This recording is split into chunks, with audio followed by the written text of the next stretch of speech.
Halo sahabat pelaku perjalanan, selamat datang di channel Wisnu Arimbawa. Untuk mendapatkan kabar-kabar terbaru tentang perjalanan wisata yang selalu menarik, seru, dan bahkan begitu menggoda untuk dinikmati, mohon segera untuk like, subscribe, dan tekan loncengnya. Tidak lupa saya sampaikan terima kasih. Semoga kehadiran saya dapat memperkaya wawasan sahabat dan membuat setiap perjalanan wisata, dimanapun, hadirkan kesan indah tak terlupakan. Because my trip is my life.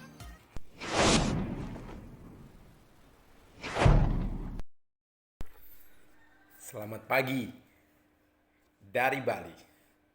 Sambil menikmati indahnya negeri, pagi ini saya ingin berbagi tentang periode yang sebenarnya terjadi hanya satu kali dalam satu abad. Dan kita adalah generasi-generasi yang berbahagia, yang seharusnya bisa bersyukur karena diizinkan oleh Sang Semesta, Tuhan yang Maha Kuasa, untuk melewati masa yang sulit ini, namun masa yang terjadi hanya satu kali dalam satu abad. Kemarin adalah tonggak sebuah momen bagaimana kita merasakan pandemi perlahan akan menjadi endemik. Bali mendapatkan hadiah yang luar biasa atas perjuangan Bapak Gubernur. Bebas karantina bagi semua wisatawan asing atau pelaku perjalanan luar negeri yang datang melalui pintu Bali, baik darat, laut maupun udara. Bebas karantina, dan ada 23 negara yang mendapatkan kebijakan visa on arrival. Sebuah kemajuan yang luar biasa. Namun izinkan saya melalui channel ini berbagi dengan viewers semua tentang apa yang kita alami sejak lama. Lebih dari 2 tahun. Boleh ya? Sekalian mengingatkan kita. Ini namanya pandemi terjadi sejak abad ke-16. Dan betul-betul kurang lebih 16-18, 16-21, kemudian 17-18, 17-20, 18-20, 18-22, kemudian 19-18, 19-20. Di mana pada saat 1918, 1920 bahkan merenggut hampir 60 juta korban waktu itu, dan sebagian besar di Eropa. Dan tanpa kita sadari, tahun 2018 tidak ada yang mengingat sejarah ini.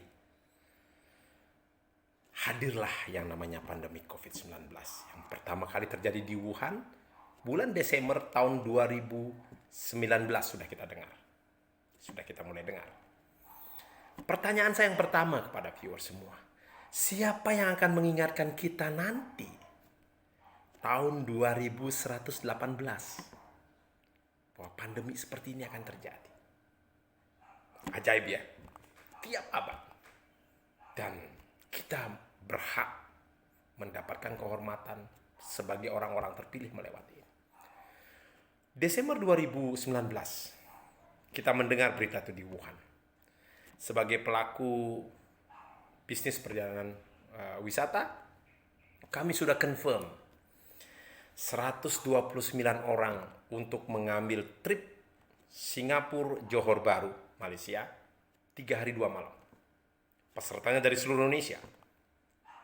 Ketar-ketir.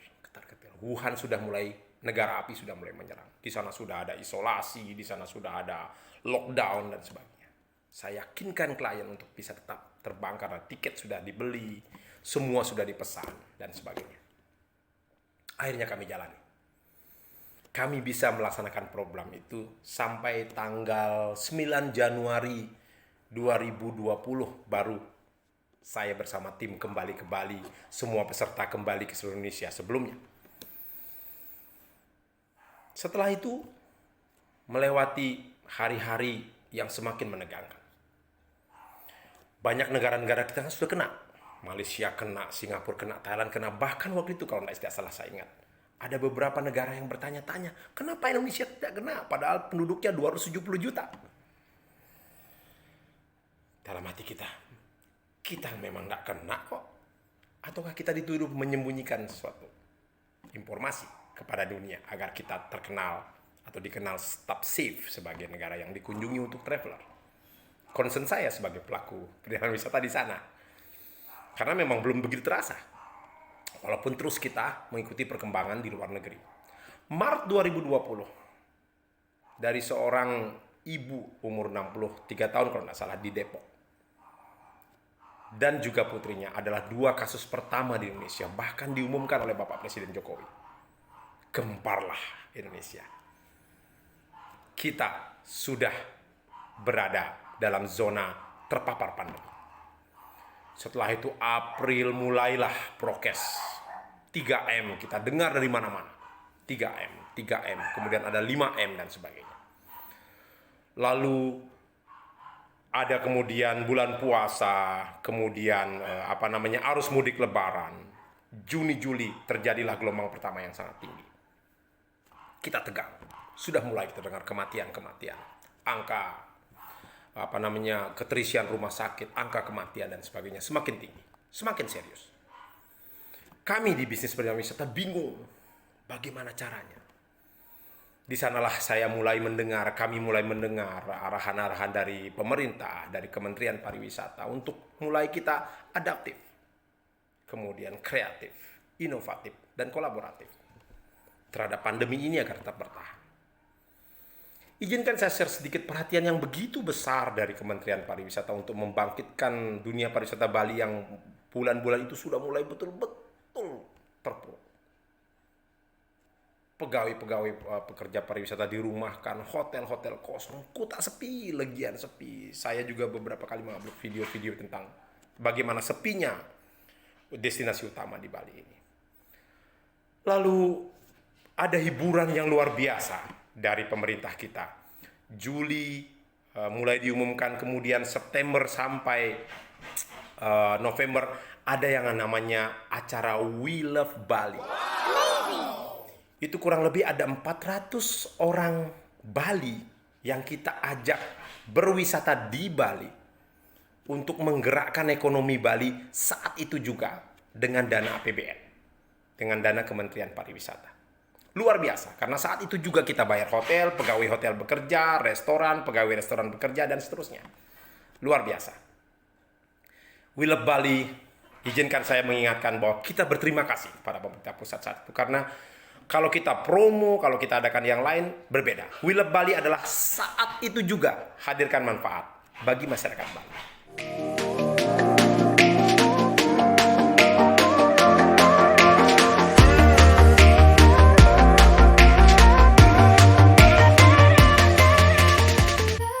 Setelah We Love Bali berakhir, kami mulai merasakan bagaimana kita belajar adaptif. Kami sangat familiar dengan prosedur CHSE, ya, Cleanliness, Healthy, Safety, and Environmental Sustainability. Bagaimana kita taat kepada kebersihan, kesehatan, kemudian juga aturan-aturan prokes. Lalu mulailah sertifikasi, karena kita berharap bulan Januari tahun 2022 kita sudah semua bisa menikmatinya dengan baik nanti. Kita persiapkan itu. Karena apa? Karena pemerintah juga menyatakan bulan Juni 2021 kita harusnya sudah hidup adaptif dengan pandemi. Itu kita dengar sendiri bersama dari Bapak Presiden. Jadi kami di industri juga menyiapkan diri. Namun apa yang terjadi?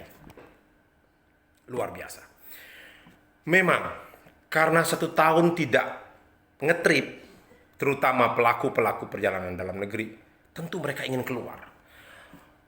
Ada sekitar 25 juta potensi perjalanan domestik atau 10% dari total penduduk Indonesia yang ingin keluar karena sudah 1 tahun dikungkung. Terbantulah kami dengan pergerakan-pergerakan itu. Bahkan Gede Tour Bali memiliki beberapa grup. Dari Momen Global Internasional ke Labuan Bajo, kemudian kita ke Bali bahkan 2 kali dalam grup besar, jumlahnya lebih dari 120 orang. Ada mulai gathering untuk menggairahkan itu karena memang mereka juga tidak tahan, ingin segera berkumpul, ingin segera beraktivitas normal. Kemudian kami diuntungkan, kami melayani dengan baik dengan prinsip-prinsip CHSE tadi. Namun kami juga betul-betul semua pihak yang dilibatkan taat prokes.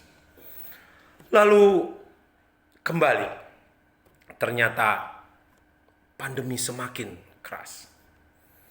Bulan Juli sampai September di tahun 2021 malah terjadi gelombang kedua. Saat itu benar-benar sangat berat karena kebetulan orang terdekat saya, istri saya sendiri pun terpapar di kota Makassar. Kami melewati itu, betul-betul melewati masa pandemi. Jadi bagaimana kita mendengar bunyi sirene ambulan yang tiada putus di kota-kota besar di Indonesia, terutama Jakarta, Bandung, dan Surabaya. Kemudian bagaimana pertambahan isian tempat tidur rumah sakit, pembangunan tenda-tenda cadangan mengerikan sekali di periode itu. Kita lalui terus. Dan tentu Anda tahu, saat itu pariwisata betul-betul juga terpuruk. Namun sekali lagi, prinsip adaptif, inovatif, kreatif, dan kolaboratif. Kolaboratif terutama, bagaimana kita bekerja sama dengan semua orang. Tetap kami jalankan sebagai pelaku industri pariwisata sehingga kita tetap bisa bertahan dan berjalan. Dan tentu saja, kita juga menghadirkan tagline waktu itu di Indonesia saja. Karena memang sulitnya ke luar negeri. Lalu kita sebagai orang Bali, pelaku pariwisata, kita menghadirkan tagline di Bali saja, di Klungkung saja, di Denpasar saja, di Badung saja, di desa saja. Untuk bagaimana pelaku-pelaku ekonomi di desa dapat mengaktifkan ekonomi dalam tanda kutip pariwisata melalui event-event lokal. Nah, memasuki apa yang kita tunggu-tunggu, pandemi menjadi endemik, ini sudah hadir bersama kita sekarang. Namun viewers, dunia juga sedang begitu terguncang. Tiada kita sadari, karena pandemi menuju endemik, banyak orang yang ingin keluar dan beraktivitas, ternyata di sektor supply-nya malah terganggu. Terjadilah kelangkaan kontainer, kelangkaan produksi, padahal demand-nya tinggi, yang membuat sebagian besar negara, apalagi Eropa, Amerika, mengalami krisis ekonomi di dalam negerinya. Harga gas, harga minyak bahan bakar, harga minyak goreng, harga hasil bumi semua naik. Mohon disadari, karena pandemi berubah menjadi endemi, orang ingin mengkonsumsi tapi supply tidak siap. Dan diperparah lagi kita sekarang dengan kehadiran perang Rusia-Ukraina yang kemungkinan besar juga diramalkan sebagai sesuatu perang yang akan besar. Walaupun kita berharap tidak menjadi perang dunia ketiga. Ini challenge, ini namanya tantangan buat dunia pariwisata. Maka dari itu, karena ini merupakan tantangan, bagaimana kita bisa menjadikan peluang. Judul daripada channel sekarang itu adalah segerakanlah pandemik itu menjadi endemik. Kenapa viewers? Karena kesempatannya memang tidak besar. Semasih masyarakat dunia punya dana cadangan untuk berlibur. Semasih mereka tidak dalam begitu kondisi yang sangat serius dalam resesi. Semasih hanya perangnya lokal antara Rusia dan Ukraina. Masih ada waktu mereka untuk berlibur. Jadi kebijakan zero karantin, VOA atau visa on arrival, bahkan bila perlu nanti free visa on arrival yang betul-betul diperluas menjadi begitu banyak negara. Ini harus dimanfaatkan sebaik-baiknya oleh pemerintah kita dengan cepat dan tepat.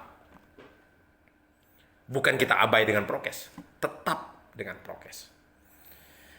Coba Anda dengar bagaimana Arab Saudi bergerak sangat cepat dengan menzero karantin, bahkan tanpa PCR test, bahkan tanpa jarak, hanya memakai masker jika ada kegiatan keagamaan umroh dan haji. Mereka cerdas. Pemerintah harus belajar. Pemerintah harus belajar dari Eropa, pemerintah harus belajar dari negara-negara yang jauh lebih cepat dari kita untuk bekerja. Bukan berarti kita tidak dalam kehati-hatian, saran saya. Bukan. Karena memang kesempatan ini tidak banyak. Krisis ekonomi terjadi, kemudian ada perang antara Rusia dan Ukraina yang akan berdampak pada belahan-belahan dunia yang lain. Dan sudah mulai, harga minyak dunia juga semakin tinggi. Namun dalam periode tertentu, karena 1, 2 bulan, 3 bulan ke depan, masih banyak ada warga dunia yang memiliki dana cadangan untuk berlibur. Kalau Indonesia terlambat mengambil keputusan untuk memudahkan prosedur perjalanan, dalam 2 bulan baru kita melaksanakan kemudahan yang luar biasa dan sangat dirasakan bermanfaat bagi pelaku perjalanan luar negeri untuk datang ke Indonesia, terlambatlah kita, karena dana cadangan sudah habis. Itu yang dilaksanakan banyak negara. Dan semoga negara kita bisa mencontohnya, namun sekali lagi, dengan taat prokes. Terutama kita semua, pelaku pariwisata, pelaku perjalanan, masyarakat umum, jangan abai dengan prokes. Kita harus tetap taat prokes, kita harus tetap jaga imun, sehingga trial percobaan zero karantin yang kemarin mulai di Bandara Ngurah Rai dilaksanakan, di Bali dilaksanakan dengan visa on arrival, dapat terus kita amankan, kita kawal bersama-sama sehingga terjadi penyempurnaan. Kemudian ada MotoGP di Lombok, ada bulan ini tanggal 20 finalnya, dan itu akan menjadi project juga karena pada saat itu juga tidak ada tes PCR dan antigen kepada pengunjung. Dan tadi malam juga Pak Luhut Binsar Panjaitan menyampaikan bahwa tidak akan ada lagi tes PCR atau antigen untuk perjalanan dalam negeri. Walaupun surat edarannya belum kita terima. Kita tunggu betul. Jangan sampai ada langkah mundur. Karena itu adalah langkah maju. Karena memang kami dari pelaku atau industri pariwisata mendorong bagaimana pandemik ini untuk dapat segera menjadi endemik. Kita ramah, kita adaptif, kita hidup bersama. COVID-19 ataupun Corona atau apapun dia namanya, seperti flu biasa. Jaga imun, tetap riang gembira, agar kita tetap sehat, dan kita semua lulus melewati pandemi ini.